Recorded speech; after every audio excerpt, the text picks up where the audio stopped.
l'ICAM, grande école d'ingénieurs généralistes. Et on a le bonheur d'accueillir sur ce plateau Carole Marcella, directrice générale Bonjour à vous tous. J'espère que vous n'en voulez pas trop. Mais pas du tout, pas du tout. Nous sommes samedi matin, nous sommes en direct, tout va très bien. Nous avons été extrêmement bien accueillis. Merci beaucoup de nous recevoir. Et à vos côtés, Louis Maury, étudiant à l'ICAM, justement. Voilà. Carole, vous connaissez le principe. 2 minutes pour pitcher et ensuite place à vos questions chez vous. Eh bien alors, donc l'ICAM est une école d'ingénieurs généralistes post-bac qui est accréditée par la CTI, la commission des titres d'ingénieurs, et qui est labellisée ESPIG, établissement d'enseignement supérieur privé d'intérêt général, implanté sur 14 campus dans le monde, 7 campus en France, 7 campus à l'international, Amérique latine, Afrique subsaharienne et Asie. L'ICAM est accessible à bac et à bac plus 2 en formation initiale, en formation continue, mais également par l'intermédiaire de la VAE. Nous formons à l'ICAM des ingénieurs généralistes dans la tradition arts et métiers, sous statut étudiant et sous statut apprentissage, ainsi que des ingénieurs spécialisés, système numérique industriel en apprentissage. À bac, via Parcoursup, 4 parcours sont proposés. Tout d'abord, une prépa scientifique, qui est une CPGE PTS-IPT associée. Une prépa professionnalisante qui, en fonction des campus, peut être un BTS, un BUT, un DUST associé. Une prépa intégrée immersion à l'international que nous proposons sur Strasbourg et un bachelor intégré résolument tourné vers l'innovation pédagogique et l'interculturalité. Alors, ce qui fait la singularité de l'ICAM, c'est son double enracinement.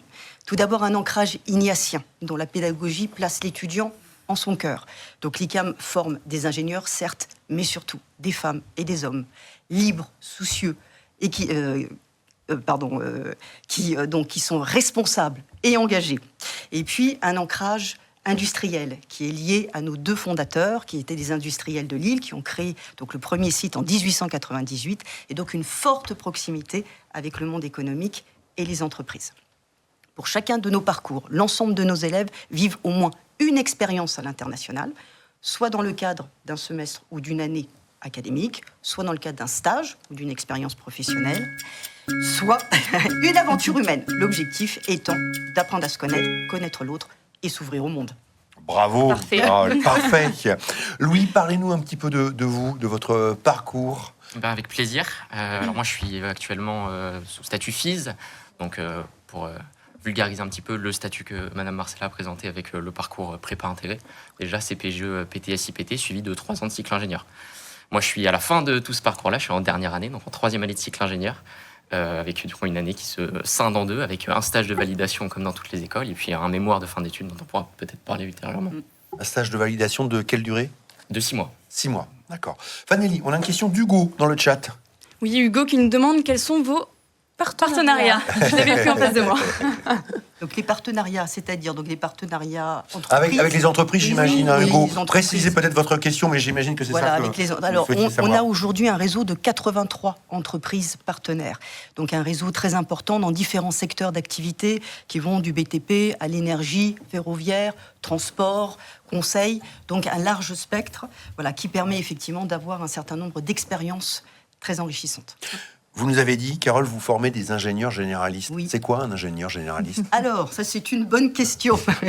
Un ingénieur généraliste est justement un ingénieur qui est un professionnel, une femme, un homme, qui est dans la capacité de concevoir, de capacité d'organiser, de piloter, d'innover dans tous les secteurs d'activité, qui a cette adaptabilité, cette agilité qui va lui permettre justement d'embrasser un large spectre d'expertise au sein d'une entreprise.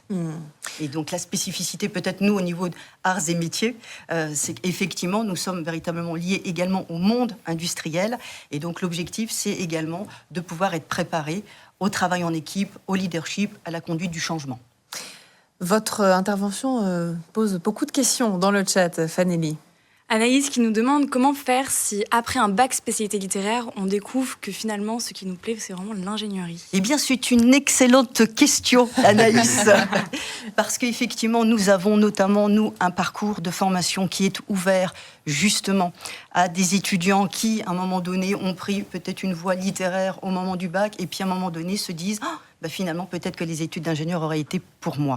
Et donc, c'est la raison pour laquelle, notamment, l'une des raisons pour lesquelles nous avons lancé le bachelor, notre bachelor intégré, qui est un bachelor effectivement résolument tourné vers l'innovation pédagogique et l'interculturalité. Ce bachelor qui est en 4 ans et qui ensuite, au bout des 4 ans, amène au cycle master et donc à la diplomation donc à l'ICAM, eh bien, est ouvert à ce profil de candidat pour lequel il y a donc une spé mathématiques ou physique, donc une spé scientifique, et une autre spé qui peut être effectivement liée à la littérature, parce que c'est l'innovation pédagogique, l'approche inductive, l'approche projet que nous mettons en place, qui permet justement à ce profil d'étudiant de s'épanouir et de pouvoir devenir un ingénieur ICAM.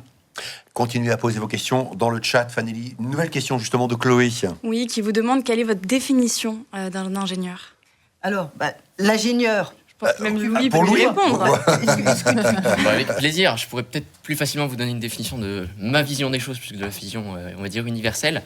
On va dire que moi, la manière dont j'ai voulu m'engager dans une école d'ingénieur, c'était avant tout de pouvoir m'ouvrir l'esprit. J'étais pas forcément persuadé de vouloir m'embarquer dans un domaine spécialisé en sortie de bac, de par l'ouverture d'esprit que j'avais eu avec les matières du lycée, qui sont très restreintes par rapport à l'ensemble du panel de ce qu'on peut découvrir dans la vie. Et donc, du coup, je voulais m'embarquer dans une spécialisation, une discipline, et puis donc un métier derrière qui me permettait de m'ouvrir sur le maximum de choses. Et c'est ce que j'ai retrouvé sur le milieu de l'ingénierie, qui permet de toucher à l'ensemble des secteurs et de voir beaucoup de choses au quotidien, et plus particulièrement avec l'ingénierie généraliste, qui m'ouvre en plus sur l'entièreté des secteurs que touche l'ingénieur. Louis, vous étiez vous lycéen il y a peu de temps encore, hein, justement.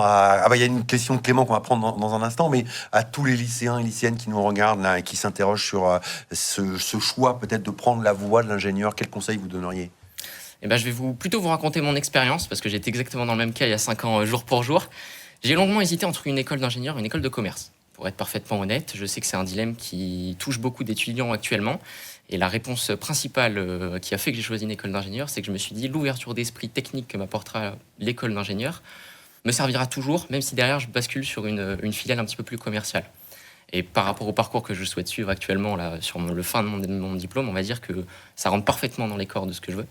Et donc, si jamais, on va dire, vous hésitez entre les deux, posez-vous la question sur quelle est l'ouverture d'esprit que vous voulez avoir, si c'est plus quelque chose de technique ou de commercial, et avisez en fonction, de manière à ne pas vous fermer de porte. Fanny, on a une question de Clément dans le chat. Oui, Clément qui nous demande est-ce que les maths physiques vues au lycée nous servent vraiment dans les écoles scientifiques et qu'est-ce qu'on y voit finalement au lycée ? Tu peux peut-être parler de ton expérience, parce que tu as commencé par la prépa scientifique, qui est une CPGE, ouais. PTS-IPT, et donc effectivement notamment la doublette maths physique, par définition, la doublette privilégiée pour entrer dans ces CPGE, donc peut-être donner un petit peu ton ressenti. Oui, exactement. Donc 2 ans de prépa CPGE, PTSI, puis PT en 2e année. Donc finalement dans la continuité du lycée sur plutôt des matières qui sont très scientifiques, donc entre on va dire maths, physique et sciences de l'ingénieur. Moi j'avais pris maths et physique sur mes matières de terminale, donc découverte des sciences de l'ingénieur. Et donc effectivement un prolongement on va dire du programme de terminale en beaucoup plus soutenu et beaucoup plus spécifique et technique, et puis une découverte aussi de toutes les applications pratiques que ça entraîne dans la vie. Je pense principalement aux sciences de l'ingénieur avec de l'application et du concret qui permet de mettre en œuvre tout ce qu'on a appris au cours du lycée. Merci à tous les deux. Louis, il vous reste 10 secondes pour nous dire en quelques mots ce que vous projetez là dans l'avenir. Écoutez, moi, pour l'instant, je suis sur une philosophie de partir sur ce qu'on appelle de l'ingénierie d'affaires en conseil, à savoir, comme je vous l'ai expliqué, mêler une casquette qui est technique de l'ingénieur et une casquette un petit peu commerciale et de communication pour scinder les deux et pouvoir accompagner au meilleur les entreprises dans le choix de leurs projets et de leurs consultants. Beau projet, on vous le souhaite en tout cas. Merci infiniment beaucoup. à tous les deux Merci beaucoup d'être venus sur ce plateau.